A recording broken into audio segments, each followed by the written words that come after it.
I guess I've been chatting for a little long. But how do you turn that off? How do you turn that on?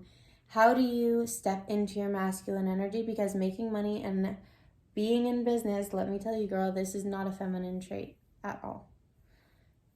How do you step into your masculine energy, kill it all day in business, work? Some people work with their partners. Some people are literally like side by side all day with their partners, and then they go home.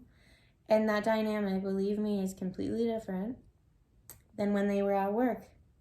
And for me, I spent such a long time like just stuck in my masculine energy, stuck in, I was progressing, but I felt like I wasn't progressing in all of the ways that I wanted. And it literally always came back down to one thing. And you know what I'm going to say, but it's so true. Like, it's literally been around 12 years. I was like thinking about this in the car when I was driving to make this video. It's been around 12 years that I've been literally making, molding, changing, tweaking my program. And honestly, I have the best program right now for the chapter that I'm in my life. I have the flexibility to be in my feminine energy. And I know that I mentioned before in the other video that, I was killing it more and I was making more money and and I was more successful. But let me tell you, girl, there's nothing that hits home like being in your feminine energy and finding a man to be in his masculine energy that's able to fulfill that role, and just being able to literally take a step back but not take your foot off the gas.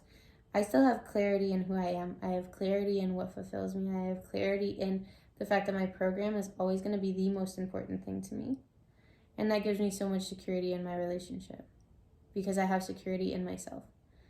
And so when you have this, then you're able to take care. So for me, I never really want to step out of fully my masculine energy because we're all both. We both embody, rather you're a man or rather you're a woman,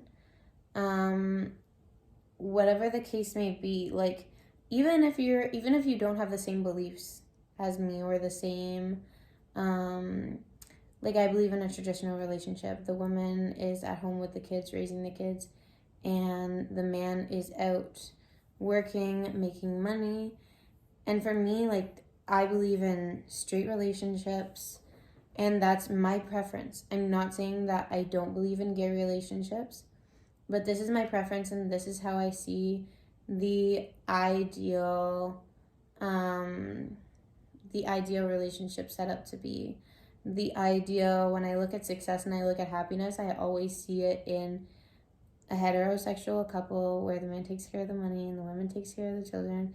To me, this is where I find the most happiness, fulfillment, success, by looking at other people and what they've accomplished. It always comes to me in the same way. And maybe it just comes to me in the same way because that's my vibe, and your vibe attracts your tribe, right? So maybe if that's not your jam, then you're going to find a beautiful whatever. Anyways, I just want to get to my point. So create whatever you want to create, but both people, the man and the woman in the relationship, have both energies within them. They need to nourish those energies, and for their spirit, they need to be in balance and in alignment. Now, sometimes for your spirit, it's not always going to be a 50-50 thing, right? It's not always going to be half of the time I'm in my masculine, the other half of the time I'm in my feminine. But you need to find that balance for you. And for me right now with my program, it enables me to keep clarity, logic. There's not a lot of decisions to be made in my life because a lot of them have already been made. I operate based on my ethics. I operate based on my ethics and my morals and building a character over time. And so for me, that's what my program is based off of. That's very masculine energy. It's very disciplined. It's very logical. It's very clear cut. There's not a lot of emotions that go into the fact that those goals need to be done. But then by taking care of that, because I do have a very powerful masculine energy that I cannot ignore, by taking care of that first, it allows me to flow into my feminine energy. It allows me to understand that in the chapter that I am in my life, that nutrition is going to look a little bit different for me right now because of just certain things impacting that. When you're pregnant, sometimes you're like, I'm a fucking puke if I eat, if I drink another protein shake or if I eat another can of tuna. And for me, I used to be able to live off of that. Like, I was totally fine before. But refining your program to keep it in check. So for me, I kind of look at it like this. So when you're in addiction and you have problems that need to be fixed, then you need to go down. So you need to let go of these things. All of this success is subtractive. So you need to let go of all of these things, and you know what you need to subtract. Don't do it all at once, okay? You don't need an elephant in one bite. So for me, the first thing that I got rid of was alcohol, because that seemed to me like it was the easiest thing, and I didn't fully get rid of alcohol. I just, for the most part, stopped drinking the way that I used to, because the way that I used to drink, it was just very, very, very, very excessive. Like, I remember waking up at 6 a.m. I had Mike's Hard Lemonade under my bed, cracked it open, and then I think I went to school.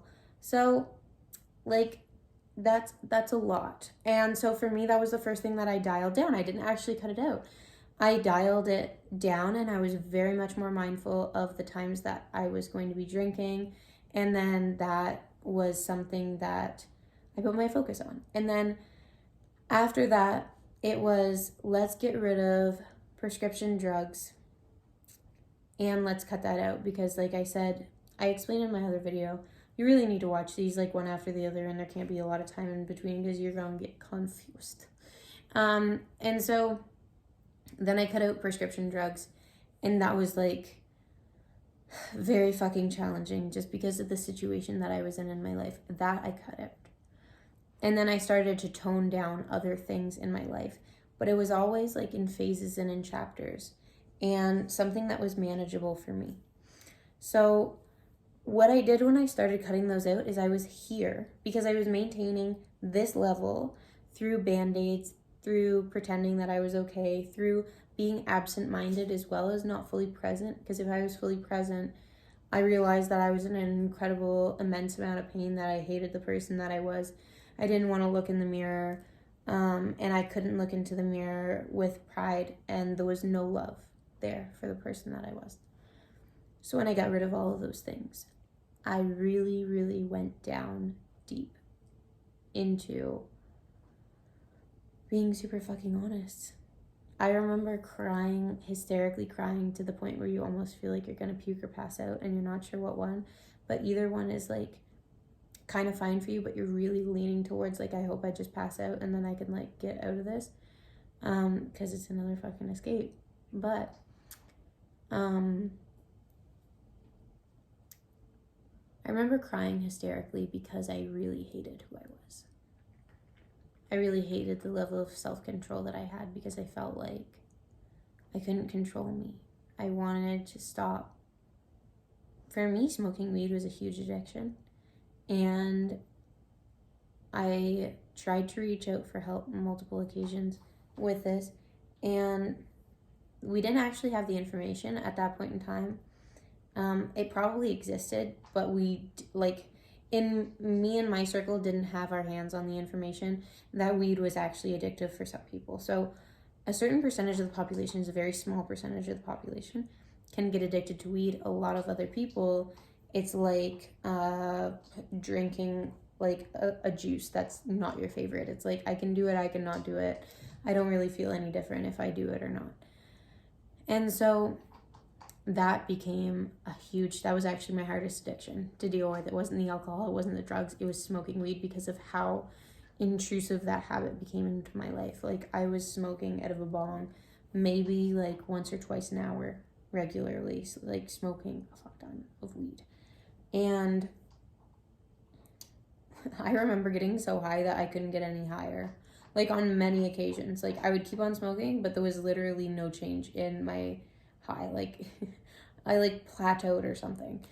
Anyways, So I went down deep into the fact that I hated myself, the fact that I had nothing going for myself, the fact that I was piling up debt, the fact that I didn't understand life and I didn't have a mentor and I didn't feel like I had direction. And I saw all these other people winning and I had no idea how to get myself there. And I was living on my own because the person I was with at the time didn't even want to live with me and I was struggling financially. I remember having a hard time to put gas in my car. And I had to face all of that. And there's more. Like, there's so much more when you dig into that. And so then I was vibing here and I gave up this spot to go down here. And that's what a lot of people are super afraid to do, but it's got to be done because you need to go through it. You can't go from here and continue to rise up because you have so much baggage here that's just maintaining you here, and it's so fake. It's so fake. It is not real. So you're living in an illusion and you need to hit reality super hard. When you hit reality super hard, guess what?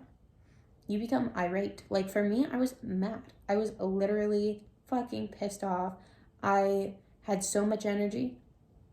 And then you direct all of that energy into positive action. And this is where your program comes in. Because what positive action are you doing? For me, I need to take care of my body. What does that look like? Guess what? Cardio doesn't do shit. You never looked at a runner and was like, that person's hot. No, because they're fucking not.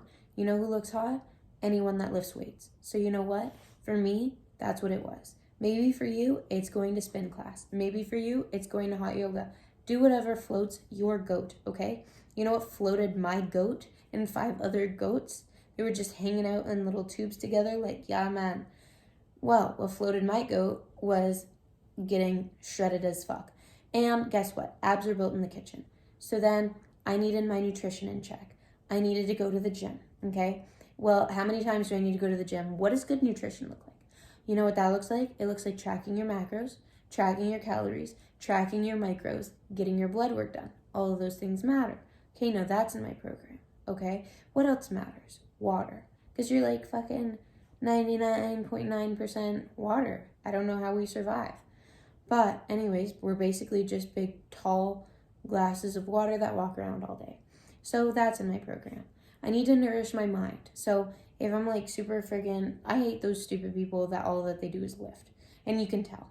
Like you look at them and you're like, wow, super attractive. They start talking. You're like super repulsive. You don't want to be that person. You want to fill your mind. You want to be beautiful. And when you open your mouth, you want to be highly intelligent. And you want to be able to be well-versed in a bunch of things that matter that go in the same category. You don't want to be a jack of all trades. No one likes Jack, okay? We all talk about him and we use his name to make fun of him, okay? No one looks up to Jack. Like, that guy has a small tombstone. And I know it doesn't matter, but like, fuck that guy, okay? And so you want to have knowledge in a bunch of areas that go together, okay? So for me, what does that look like?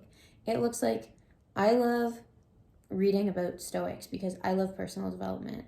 Well, what does that look like on another level? That looks like parenting courses. I am all in. I am such a fucking nerd. But it also looks like, what does a successful business person look like? What does a successful gym person look like? Because when you look at like these people that are very successful in the personal development area, they have all of those things. And so find someone in an area that has what you have. And a lot of people that are good in business, so first off, you want money. Let's just get that straight. You want money because you want freedom. And you want money because you're not a fucking liar. And if you say and you're thinking right now, you know what? Oh, I don't need that much money. Okay, you know what? Let's work on that later because you're delusional right now, so we need to get rid of some fucking bullshit. Money is very important. A lot of people that have a lot of money and aren't fucking idiots with it are also fit.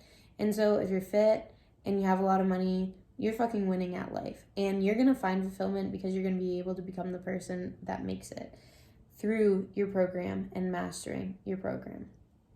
I think that that's enough. I have loaded you guys with information in this 2-part video. I'm leaving you with that. And I'm going to see you in the next one.